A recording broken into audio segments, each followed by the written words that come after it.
the in-game host for the Washington Wizards and the world champion Washington Mystics.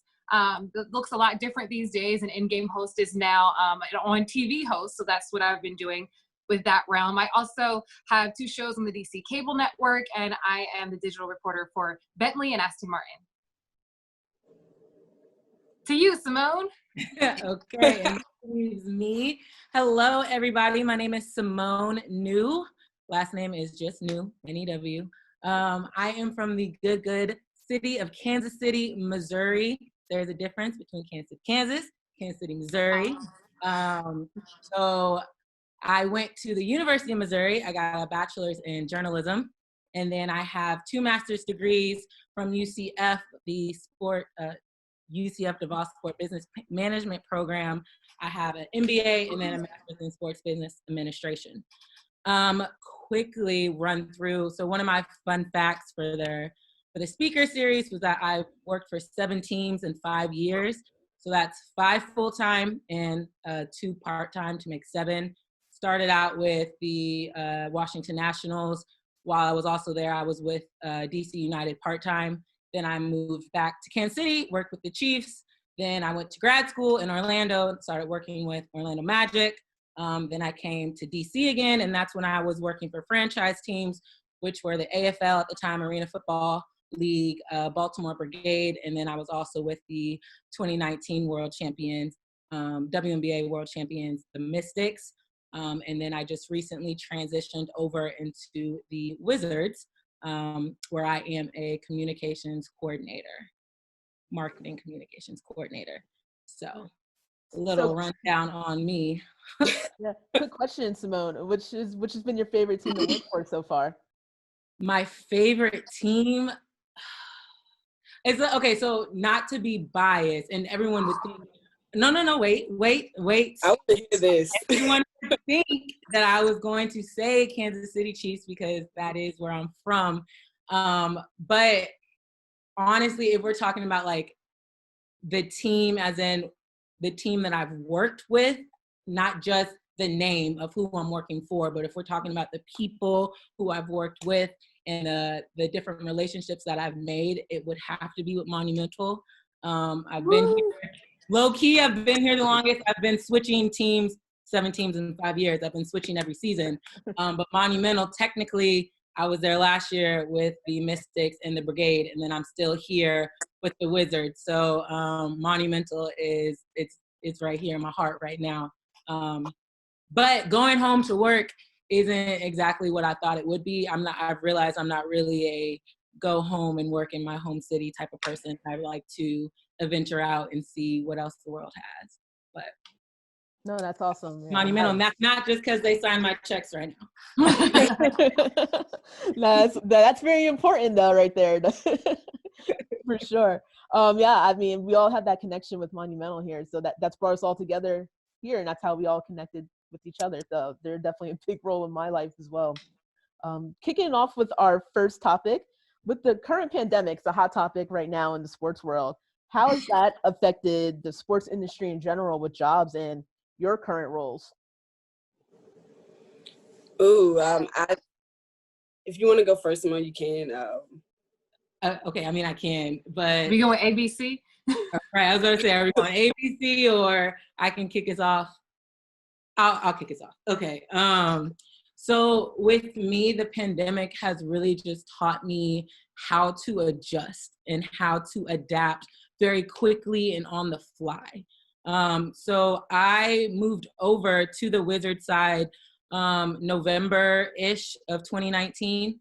So I was technically only over there when we first left our offices for the first time, was around like March 16th-ish. So that was just a couple months of me being on the Wizard side.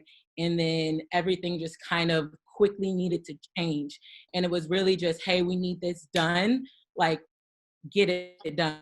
And so I really learned how to move on the fly and how to work with different people for different projects. And regardless if it's in technically what you thought your position was, you just still had to do it and you still had to get it done. The pandemic also told, like, and I kind of alluded to this earlier, but it also let me know about the type of people who are on my team, which I think it's really important when you guys are looking for jobs. You know, it's not just about the name of the team that you're working for, but actually the people who are part of your team. If they're people that you can trust to be able to get things done. And I've realized that a lot of people on my team are really team players, and you need something done, even if it's not their responsibility, they will get it done. They will work with you to get it done.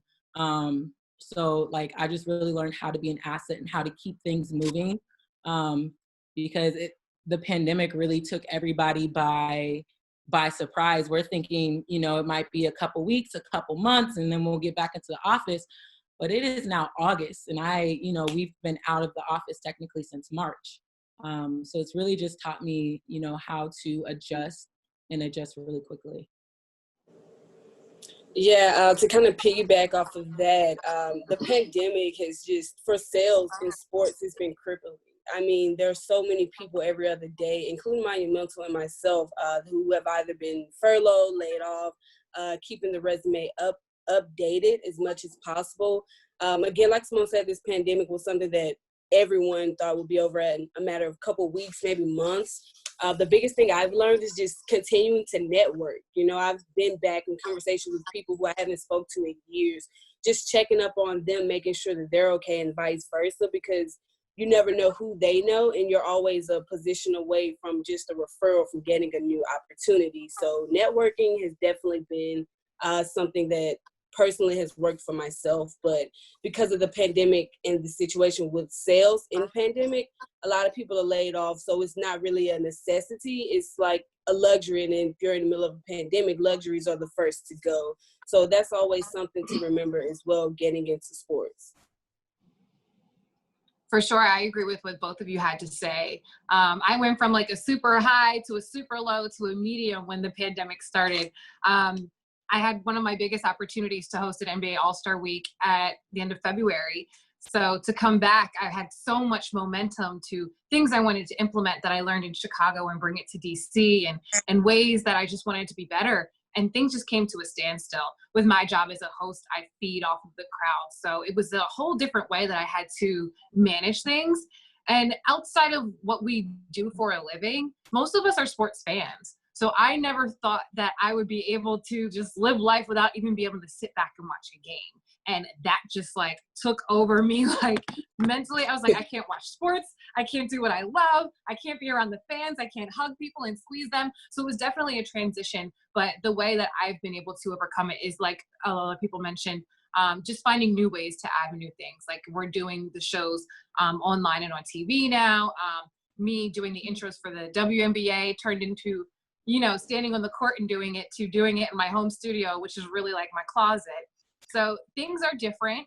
I used to do videos outside of wrestling events, interviewing fans. Now I kind of do like an IG live situation. It's different, but I think the only way to get through it is to reinvent yourself. Mm-hmm. Yeah, definitely. And then Ashley, if you can touch on a little bit about your sales experience before you were furloughed, but what you and the sales team were doing to keep fans engaged, and how did you guys go about that by just keeping those season ticket members on? Oh, yeah. Basically, it was a party. Keeping season ticket members coming out to the games and season tickets in general. Before games, we would pick out season ticket members to get a ball. We were planning events outside of the arena for like season ticket member parties, different campaigns, taking them on away trips to games outside of the area. The sales teams, we did a lot of competitions internally, because sales is very competitive itself, and so you always want to be at the top versus at the bottom. So a lot of those campaigns and things that we did do, we got to take place in firsthand as well. So if you were the number one seller, you get to go on that away trip along with the season ticket holder. For renewals, I think that the biggest setback that the pandemic did was the relationships, because a lot of people did have to let go of their season tickets. There were plenty of people that I spoke to that had health issues, who normally I would have sent them probably a t-shirt, a card, or something in the mail to kind of make them feel good. But since we've been working from home since, I want to say March, it's tough to do, because I think the mail runs have been once a week, if that, at Capital One Arena. So something just as easy as sending someone a get well soon card is something that you're not able to do as you'd like to. And so that relationship, it kind of just deteriorates with the pandemic because there's no longer just that accessibility to season ticket holders that we're used to. Yeah, Yeah, I've definitely. had that same issue. Like there's people that I go up to before every game. I know them by name. I bring them gifts from trips that we do, and I have no access to them anymore. So it's tough. Yeah, definitely. Yeah. So we do have our first question. First question is for Simone. The question is, Simone, is your marketing communications coordinator more marketing, which includes email marketing, creating content, marketing plans, or what? Can you explain a little bit more of what your title is currently? Yeah. So, my title, Marketing Communications Coordinator. So it's actually really interesting because it was a role that I got to pretty much develop. When I was moved over, a little background, when I was moved over to the Wizards side, it was right after the AFL had folded. And the way that Monumental is set up, it's franchise teams, and then you have the Caps and the Wizards, and franchise represents AFL, Mystics, and Go-Go, which is the NBA G League. And so when the AFL folded, instead of just, folding me as well and losing my job, they were able to create a position for me over on the Wizards side. And so my position got to keep the word communications in there because communications was something that I really wanted to have. It's something that I feel that I will continue to grow into in the direction that I want to go.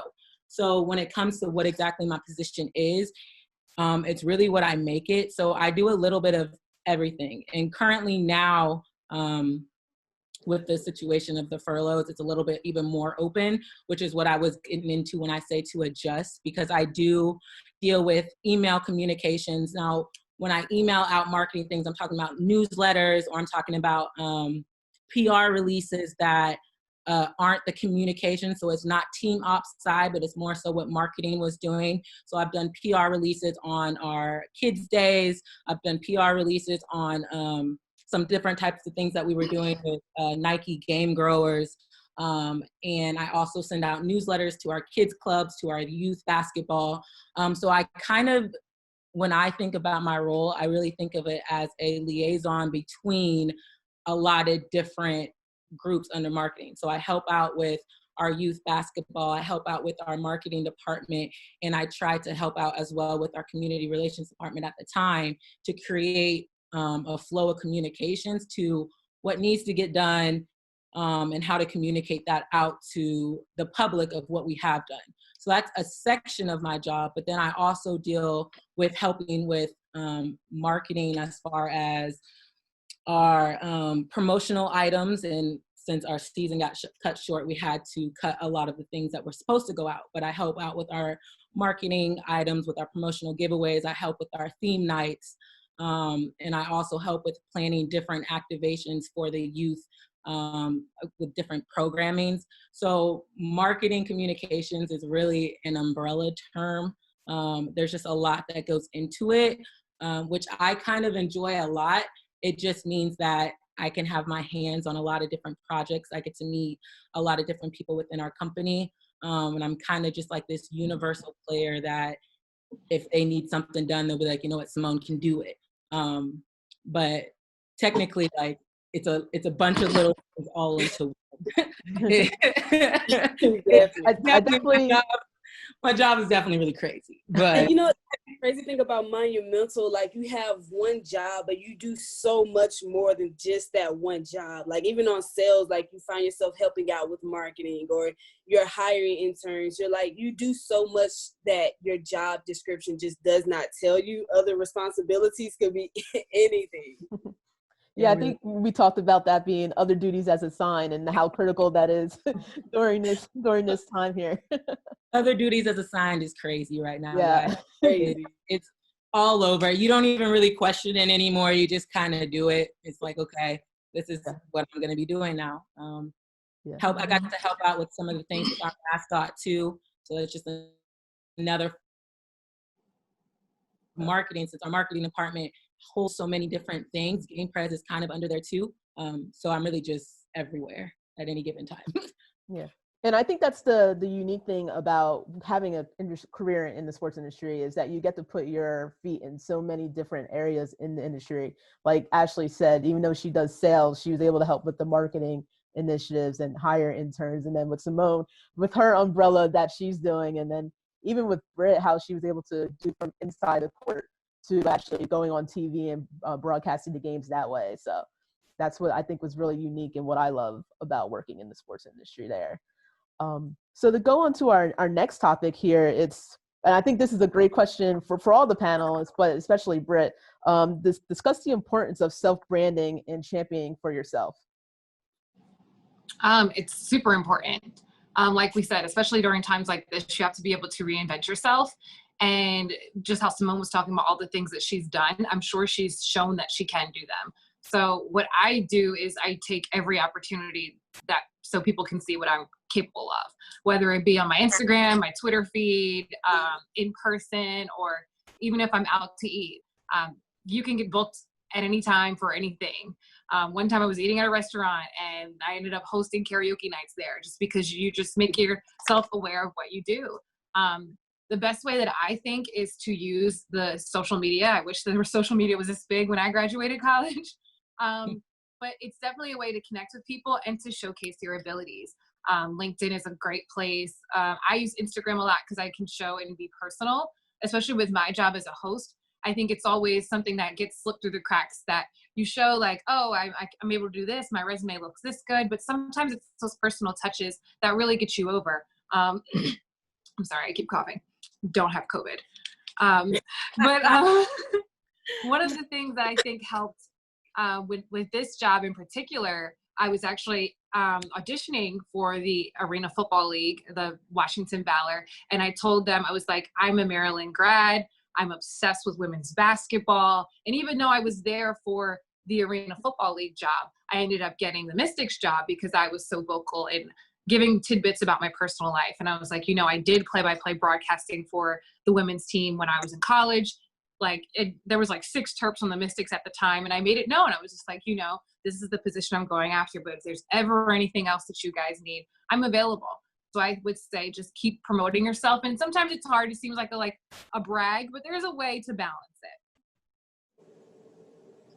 I'll follow up on that. Just like, and Brittany Britt, you really hit it on like the nose. I think when it comes to personal branding, it's just about staying ready at all times, because you never know when an opportunity is going to present itself. So as Britt said, she's chilling at a bar, karaoke, next thing she knows, she is now hosting that.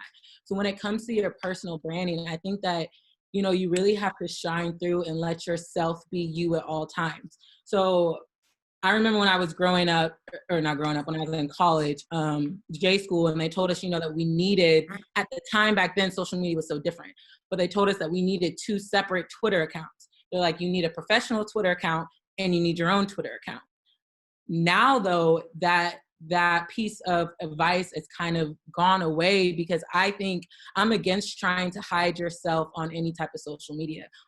People can really tell when things aren't genuine. So to me, I don't hide who I am on my personal Twitter account, on any type of social media that I am. You'll be able to see the professional side of me as well as the things that I am interested in. And I think that's very important, because we don't want, and it goes back into some of the other points I've made, when I think about people who I want on my team, I want to see all of you. Like, I want to see like what type of person that you are. And I think when you allow yourself to shine through and show what your interests are and show, what you like and what you feel like, that's something that, when done correctly, is very beneficial. And just a quick story, like when I applied I didn't even apply for my first full-time job. I kind of was recruited into the Nationals job because they saw my cover letter for a part-time job that I applied for. And so when they saw that cover letter, they emailed me and said, are you interested, instead of this part-time job, would you also want, to try out for, I started in sales. So they said, would you want to start in a sales position?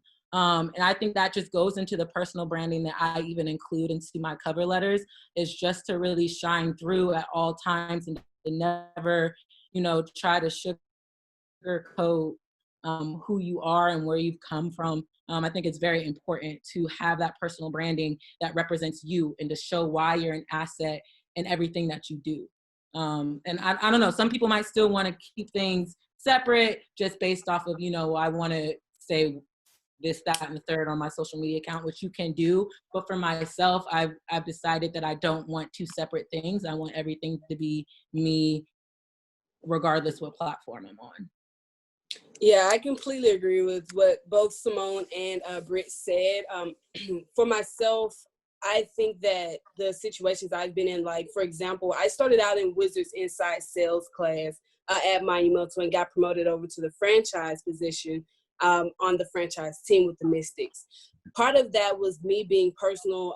My director at the time really liked the fact that I was true to myself, where I attended the Mystics games where a lot of my counterparts on the Wizards side, they really didn't come out to support, but I genuinely liked the hustle of the girls. I really had grown a relationship with some of the people on their staff. So they got to see me at work as a professional, but they also got to see me outside of work, just me being Ashley, just me being myself. And there was a sense of them being able to relate to who I was. And so that actually took me a lot further in my sports career than versus me just showing them a professional side strictly. Because sometimes, like, you do see the people that you work with more than your family themselves. And so someone wants to spend 17, 18 hours on a game day with you. They want to get the best version of you. You know, they want to crack jokes as well as get their job done. And those type of relationships go so far in sports, because a relationship is what you have, how you present yourself, how you self-brand yourself. That's going to be people's first thought when they hear your name. Like, oh, yeah, I really like her. I wouldn't mind having her work under me. Or this is why she's a better fit for this promotion versus someone else. So it goes a long way. No, I can attest to that for sure. Especially with Ashley. I was actually a part of helping her. I saw her at the Mystics games all the time, and my director came to me at the time and was like, hey, what do you think about Ashley? And I was like, she's at the games on her own. She's doing everything right. So it was important that we saw those types of things. She was always going the extra mile. If we ever need any help with anything, she was the first one to volunteer. And I told that to my director, and you know, he fortunately had a great relationship with him, so he believed me. And I feel like that helped a little bit, you know, with her maybe getting the job a little bit. I don't want to take all the credit, but shout out to Danielle. Like, that's what it comes down to, because sports is everyone knows everyone in sports. You might go out for a job in California and you know no one who's hiring, but you know someone within your network that knows someone, and all they're going to say is your name. And from that moment on, it's going to be a yes or a no. There's really no in between with it. And so just being yourself can go so far in sports. Again, going that extra mile. I really like how Simone said how she kind of went against having the 2 Twitter accounts, because you can be yourself and be professional at the same time. And I think that a lot of people think, oh, well, you work in sports, you have to put on a game face at all times. But no, like, sports is a very lax field. You know, people get their job done, but they party and have fun just equally as hard. Yeah. And go to the all the employee happy hours and things like that. Even if you don't like the bar, you don't want to drink, they're so important to connect with people. And it's also that time where you can be like, hey, these are the things I kind of want to do. Like, and they'll remember that. No, 100%. I will say this too, like Ashley and Danielle and Britt, you guys have touched on it, but the industry, although there are so many different teams across this entire country, so many different leagues to work into, the industry is so large, but it's so small at the same time. Almost every job that I've applied to, somebody has reached out to somebody else because they've worked with somebody who might have worked with me. When I left the Nationals and I went to the Chiefs, I didn't know until I got there, but there was a lady there at the Chiefs who reached out to somebody at the Nationals who was, she was a higher director than me. So I only saw her really in the hallways. And I'm the type of person, I speak almost to everybody. And so I remember speaking with her before, but like we've never really had much of a conversation where I feel like she would really genuinely know me as a person. But when I got there, they were like, hey, we spoke to so-and-so and she spoke so highly of you. And I'm like, really? Like, I didn't really even, know this person. So it's just to say that somebody is always watching. Like, wherever you are, you have to always think about your personal brand, because you never know who's around. like, especially at work, like you think like you're just chilling and nobody can see that you just been at your desk, like chilling for 30 minutes, not doing anything. Or sometimes people can see that. Or if you're, you know, joking around consistently and not really getting work done, people can see that. So you just have to be able to balance between, you know, your work and your personal branding, but make sure that you're on all the time, because it's very important, and you never know who's watching and who might be like, hey, one time Simone was out in the hallway and she saw that there was something on the ground and picked it up and threw it away instead of just walking over it. And that's just like a small example. I don't know how often I've done that, but I'm just saying, you know, like it's just the little things that people do see and they take note of. Yeah, definitely. And I think sorry, go ahead, Britt. I just wanted to touch on one of the things that she said, that all teams are kind of connected, and any sports experience is good experience. Like a lot of us mentioned the AFL and how the AFL folded, but we made so much great connections and experiences within the AFL. So when you think about a career in sports, don't just think NFL, NBA, WNBA. You know, if you're in DC, check out the Washington Castles, check out the local like tennis teams, the lacrosse teams, the MLL is great. Like just look into every aspect of sports, because that's where some of the first opportunities are going to be. And that's sometimes the piggyback off what you said, Britt, that's where you will get your start majority of the time. I started in minor league baseball myself, so I understand working my way up to the bigger professional leagues with the NBA, the WNBA, and the NFL. But I think this is a good time to talk about the importance of building your connections. We touched on it a little bit, but building a tribe that you guys have and building those connections and how important that is, knowing that the sports industry is so small. So can you guys touch a little bit on that, of how you guys can build your networks, especially on LinkedIn as well? Yeah. You can go ahead, Simone. LinkedIn is critical because it's almost like a world within itself. I'll give you just a short story. I interviewed for a job with the Pittsburgh Steelers, and the director was someone who knew my very first director on the Wizards staff. They were in inside sales together for a minor league baseball team. So they had grind together, they had hustled together, they had formed a relationship. And of course, after my interview, it went well, but that was the first call that she made. And so the networking part, me and him, we still have a great, a good friendship. So we text often, but staying in touch, because opportunities down the line might come to someone who you haven't spoken to in months and years, but just you having a good rapport with them can make the difference in what type of referral they would give you. And so I definitely say LinkedIn, just a text message here and there. Hey, just checking in. How you been? How's the family? Just making sure that someone knows that you're still here for them professionally or personally. If you want, I know for myself, I've reached out to a few of my old directors just to see what books they would recommend during the pandemic to help me explore on new opportunities for myself, to show not only am I still willing to learn, that I'm trying to, progress myself in the hardest times as well. So networking is extremely important to do.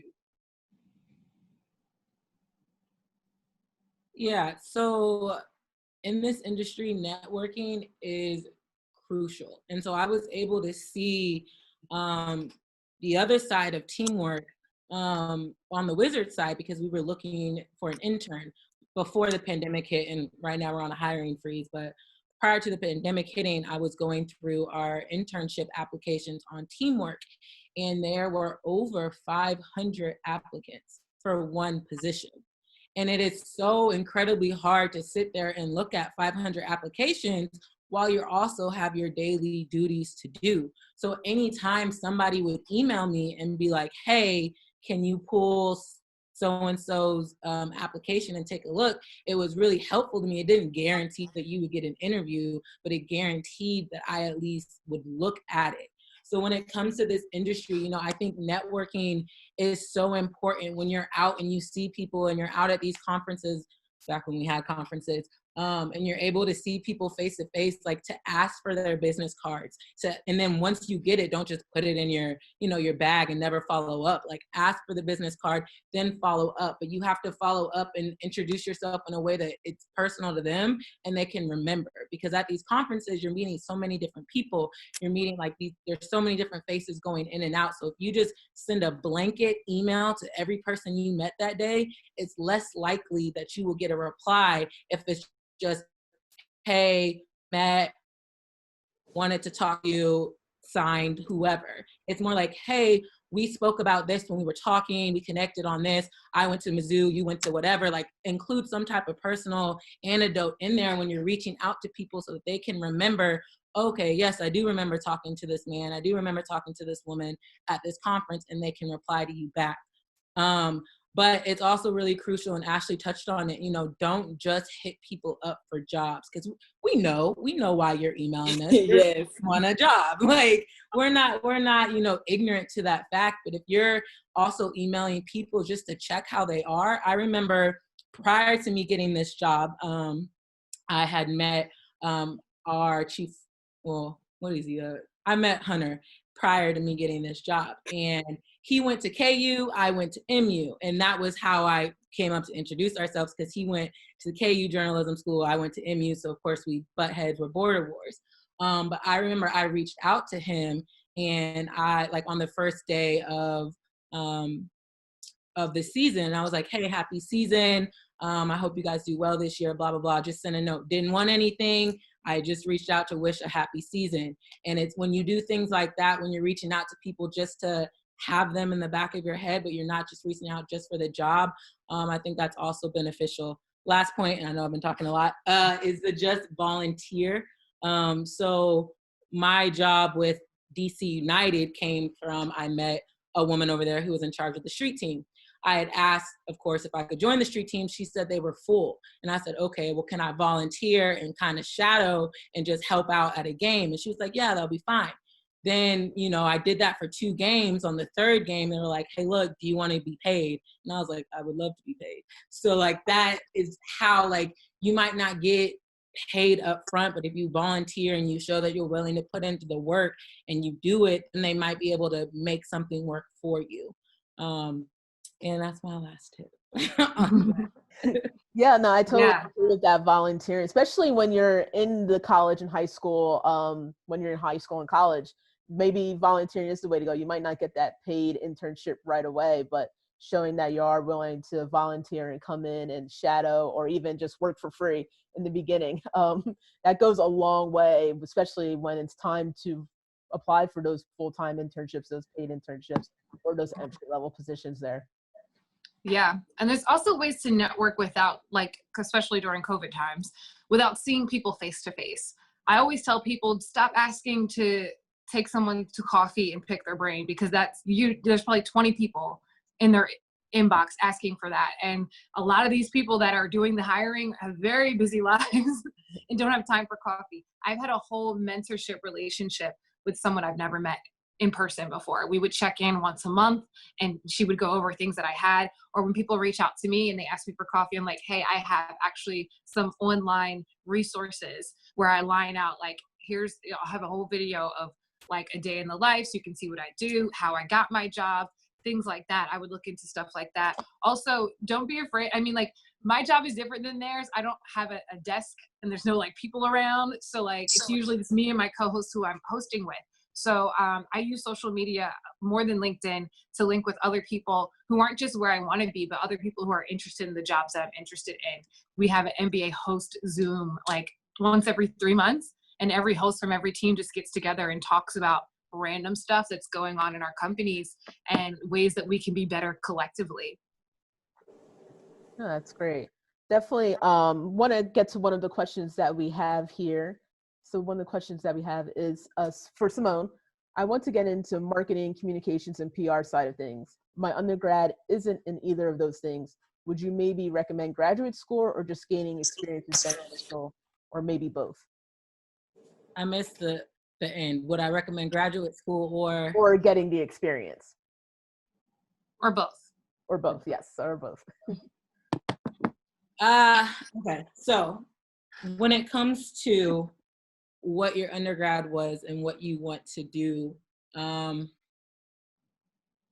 honestly think experience is very helpful to be able to go out and get a role in things and be able to apply what you're doing into sports. So it doesn't necessarily have to be in sports to begin with either. So my first job outside of graduating wasn't in sports. It was with an internship program, and I was their marketing and social media intern, and then I switched over to my first job, which was in sales. But I say that to say my first job in sports was sales, and I'm a journalism background. So it doesn't, when you first break in, it doesn't necessarily have to be this certain, way that you need to break in. It doesn't have to be point A gets you to point B, because in sports, it's never like that.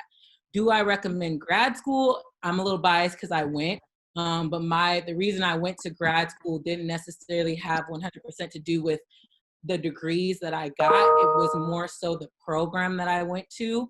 They focused really on things that were important to me. So I went to grad school for the networking and for that program, more so than just the degrees. Now, if you want to go to grad school, I recommend, trying to get as much as it paid for. So doing whatever you can do to get some type of graduate assistantship while you're down there, because that also counts as experience. So if you're going to grad school, try to find a way to get your experience while you're in grad school. But I don't necessarily think that you have to have a certain degree to get a certain job within sports. Will it be a little bit harder? Maybe, but a lot of things, breaking into sports in general is really, really hard. But I just recommend, not to be tunnel vision. So I was a journalism background. Of course, I would eventually want the job that I have now, which is marketing communications PR, but I didn't get here until 4 teams later. So, I've worked for 4 other teams before I got to the job that I actually really want to do, but I loved all the other 4 jobs that I did. There's characteristics within each job that I could apply to here. Sales, it helps me be able to talk to anybody and everybody. Sales is one of those things, you're calling people, 100 people a day on the phone, and you're talking to people you've never met. That skill is transferable because now you have communication skills. Now you're able to go up to people and sell yourself and brand yourself and just talk. And so I don't think there's a simple answer for, do I recommend just going for it or do I recommend grad school? I think that if you do, whichever option you do decide to do, just know that it doesn't have to be as straightforward. You can take any type of path to get to where you eventually want to be. But just apply and see what happens. I don't ever actually recommend not applying for things. Like people will say, oh, I don't think I'm qualified, or, oh, they say I need to have this and I don't have it. Apply and let them figure that out once they meet you. If they still want to have, not saying I'm saying apply to things regardless if you think that you meet the exact things that they want. If they decide to reach out for an interview, that means that they still see something in you worth interviewing. And once you get in that interview, it's about selling yourself and being able to say, I belong here and I can do the job.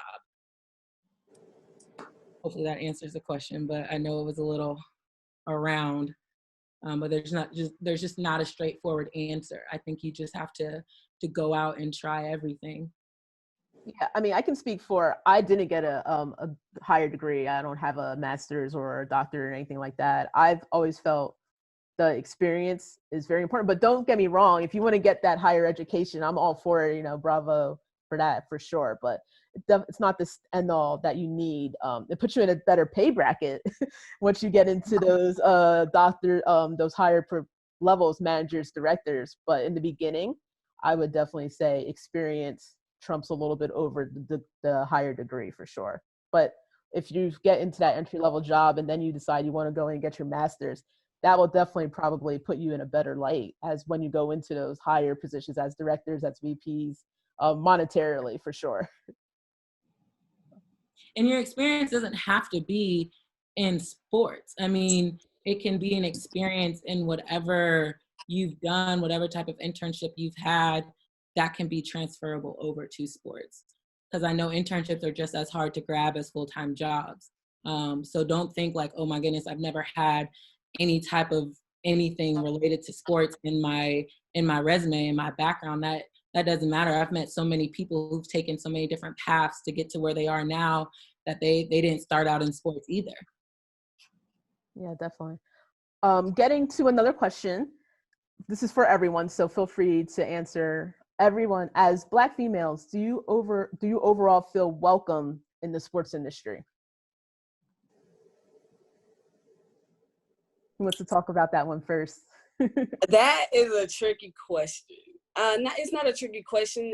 We're in a predominantly white male industry, so that's just the reality of the situation. I think as Black women, we have to work and sell ourselves 3, sometimes 4 times harder than our white counterparts or even Black men to some degree to get the proper recognition. And that's just like the honesty of the situation. I think that I feel that Monumental welcomes Black women to some degree. It depends on who you ask. I think overall, I like Monumental because it felt like home away from home. I'm very close to my coworkers, white and Black. However, I think that in the sports industry, that Black women have run into issues such as getting the promotion that they're deserved, getting that compensation that they're worth, having their value accepted and respected across the board at all. I do feel like that's something that the industry as a whole needs to work on and should do a better job of doing at the end of the day. But at Monumental, I feel like, of course, they're no different than any other sports team or sports company. They have their own issues. But just me personally, I do feel that Black women are welcomed and to a degree respected. Of course, we could all be paid more money. I mean, that's just the reality of the situation. But I think that they've acknowledged the issue and that they're working towards a solution to the problem. 100%. I agree. I love working at Monumental because I'm surrounded by women, surrounded by Black women. Someone I look up to all the time is Christy Winter-Scott, and she has had so many opportunities in Monumental. I love her. But for my job, it's a little bit different. Like, sometimes when you're an on-camera personality, they are looking for just a woman or they are looking for just a man. We have 2 hosts for most of the teams and it's usually a guy and a girl. Sometimes it's different, but it just narrows the pool down even more. But I think even if you're in situations where you don't think you're welcome, you have to go for it anyway and show them that it doesn't matter if you want me here or not. I'm going to be here and I'm going to be successful and I'm going to succeed. I wouldn't steer clear of like any space that if you don't see Black people there, maybe you're the person that needs to go into that space and make it welcome for Black people and make it welcome for women. I think that's so important. And I also think we do have to go, like Ashley said, go above and beyond a little bit, there's certain things that you have to do that other people might not have to do. I know as a woman, I've been asked so many times, which is ridiculous because I have experience and a degree, but people think that I'm like hooking up with a Wizards player and that's how I got my job. Or like people would think there's certain behaviors that you have to be careful of. My co-hosts can go hug players and people wouldn't think anything of it. I decide that I don't do that because I don't want people to assume things that they assume when they see a woman and when they see a Black woman. But it's definitely possible. And I think even in the spaces that we are not there, don't steer clear from, just knock the door down. No, that's great advice right there for sure. Simone, you wanted to say something? I mean, I think they both hit it really well, but to kind of piggyback off of what Britt said just a little bit, there are different challenges that we face just because we are women that men do not face. There are different challenges that we face just because we are Black women that men do not have to face. And when you have a position where you are in direct contact with players, unfortunately, there will be those people who just automatically assume you are either in this position because you desperately want a relationship with somebody a player, a coach, or somebody within this industry, and that's why you're in sports.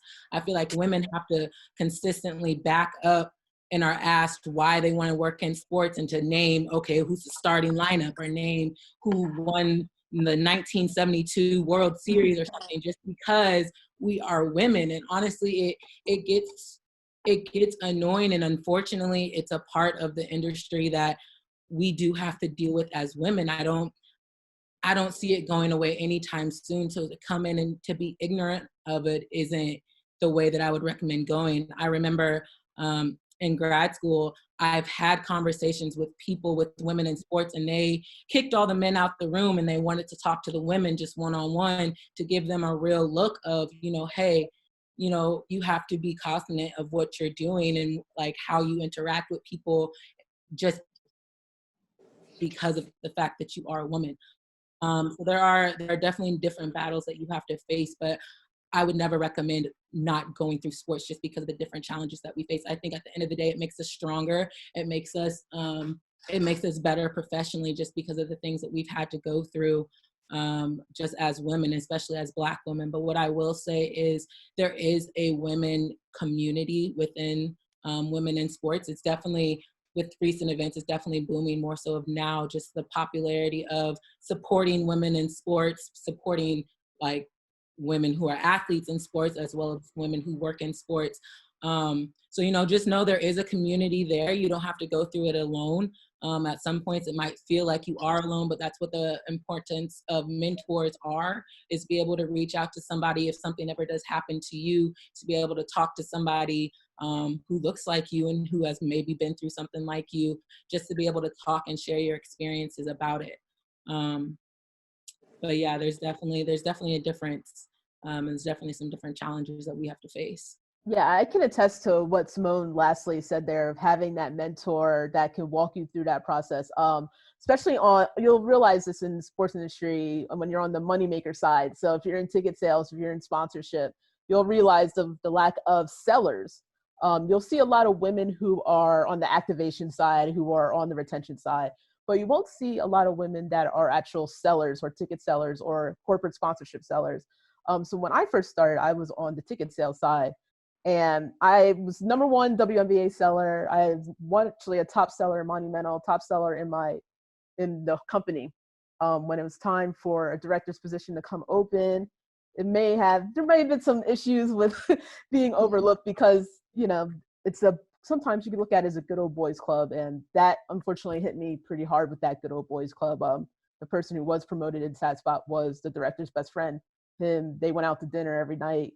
They had that different relationship that I may not have had with that other director. Even though the other director liked me, he had the better relationship with the other person who didn't have my criteria or my background.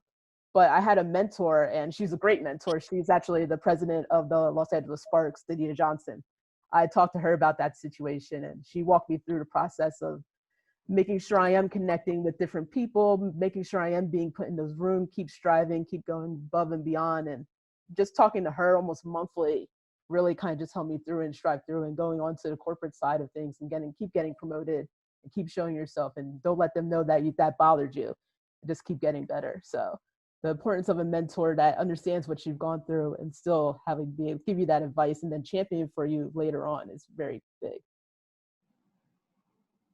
All right, so we'll get to another question here. This one's for Britt. It says, can you talk about the audition process for an in-game host? It's fun, but it's also nerve-wracking. and honestly is different for every team. And even I've auditioned multiple times with the same team. It's been 2 different ways. It just depends on who's doing the hiring and what they're looking for. But the first part is the application process. I think one of the standout things to do if you're a host is to have a reel. It speaks to what they're looking for more than a resume can. When it comes to being on camera, it is about how you speak. It is about how you look. It is about if you have confidence in what you're saying. Those things can't translate on paper. So I would definitely say putting a reel together is very, very important. The next step would be like having chemistry with whoever you're auditioning with. I've had auditions where we went to an empty gym and did like some of the stuff that we do on court. And then I've had auditions where they're like, okay, we're trying you out for this team and you're going to host the preseason game. And you're like, what? Okay. I have to try out in front of 20,000 people. All good. But I think making it through that is preparation. It's going to games and watching and learning and listening to yourself. And also having chemistry with whoever you're on camera with. Have a conversation with them beforehand. You know, take them. That's the way you can go to coffee with them and just be like, hey, we have to work together. If me and my co-host weren't on the same page, we would both look terrible. So I think that's a way around it. But the audition process is definitely in front of the camera and also on paper. So I would prepare both ways. Great. So before we wrap everything up, we are going to take one more question, but I definitely wanted to have this topic before everything goes. just one final thought from all of you guys, kind of like I like to call it like the shit you wish somebody would have told you when you first started in the sports industry. So I'd love for you guys to give that tip to our audience here, what you wish somebody would have told you getting into the sports industry.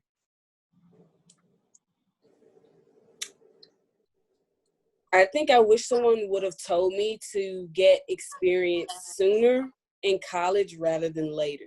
Like, I didn't get experience until my junior year of college, and being at Alabama, there were so many opportunities that I missed just being late to the game. It's crazy. Like, I had, when I finally got there and I finally got into the marketing department and with the sales department, it was so much easier to get face-to-face with NBA teams and directors, from the Saints to the 76ers to the Atlanta Hawks. It was just, do you want this interview? Are you interested in doing this type of situation? When, if I would have done that freshman year or sooner, I feel that I could be a lot further in my professional career, because I could have more college experience in multiple different departments than just versus marketing and sales and speaking to these teams when I'm about to graduate looking for a job. So that's what I wish someone would have told me, like, hey, it's your first day on campus. You need to be at the athletics department, networking, getting to know who's over ticket sales, who's over marketing, who's over the radio station. You need to be out there actively selling yourself. It might not seem like a lot now, but it'll pay dividends in the long haul. Simone, 30 seconds. What's that stuff you wish somebody would have told you? It's kind of some of the stuff that I've already been saying, but basically, you know, not to have tunnel vision. I was very much like, my life has to go to A, B to get to C. So I really do wish that when I was younger and in college, I understood that, like, you can't just say, I'm going to work in the NBA and that's the only team I want to work for, and I want to work for this team and I'm only going to apply for this team and that's how I'm going to get in. The sports industry doesn't work like that. So you have to be really open to achieving your end goal in many different ways. You know, take that seasonal position. The reason I worked for so many teams in so many years is just because it was internships. They were seasonal positions. And I felt a seasonal position at the time might be like, oh my goodness, like, you're not really hired. It's only a seasonal job. Like, you didn't really get a real job. When in reality, seasonal positions are just as important as full-time positions. You know, so just really not to be like just targeting on one thing and thinking your life has to go one certain way. There are many different paths to get to the same goal, and not everybody in the sports industry went internship, coordinator, manager, director. It didn't happen as black and white as that. So that would be my little piece there. Well, I wish someone would have told me way early on to always be yourself and stick with it. I spent seasons on seasons trying to have the same shoes that Jemele Hill had, trying to make my makeup look like Kari Champion, thinking I was going to be her, when really just being myself worked out. So I think if you have anything that's unique to you, just stick with it no matter what. You're on mute, Danielle. I am on mute. Thank you. That's great. I think what all of you guys have just said, that's very important to know. Being yourself is the biggest thing that helps you get further into those careers and into your job as well. I do want to note that if any of you guys want to reach out to us and have any additional questions, feel free to reach out to us via LinkedIn or submit any other questions to the email address that we have here. So definitely want to get that going. I do see, I do want to mention, Kayla, your question there. Definitely reach out to any of us on LinkedIn or email. I don't know if you guys are comfortable putting your email addresses in the chat right there. Britt, Simone, and Ashley, if you guys want to, or even your LinkedIn in the chat, for sure. Feel free to put that in the chat so that we can all see our panelists, our attendees are able to see how they can connect with you all. So